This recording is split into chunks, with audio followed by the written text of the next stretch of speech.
It's our job to come out of the world and show the world a path to a better life, a better eternity.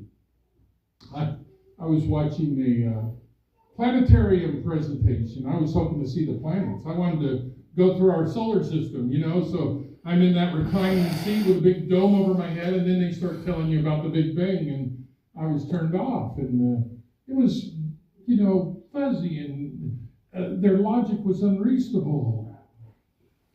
But then there's the story in our Bible that says, in the beginning, God. God what? He said, let there be light. And it was.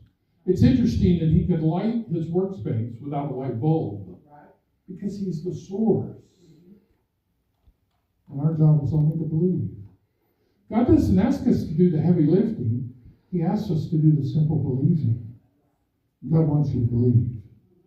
There was a man, and he was so well educated. He was Dr. Fahrenheit.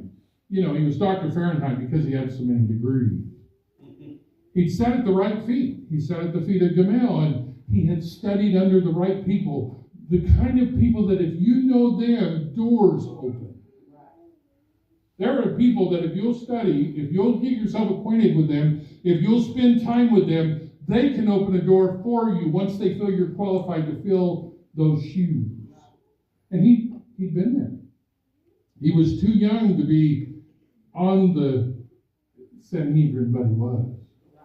He was considered a Pharisee of Pharisees. And what that meant was he was considered a perfect example of what it meant to be godly. He followed all the rules. God gives us 10 rules and a few regulations, and we turn it into 650.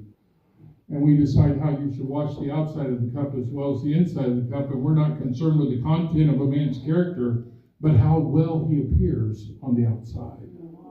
Christianity has nothing to do with the outside, because if you get the fire hot enough on the inside, it will change the outside. The problem is people want to have the appearance, but they forsake the godly part. Well, that's not good enough. I was just talking with Jesse about petty things, but I was talking about how people are so turned by something petty and not something godly.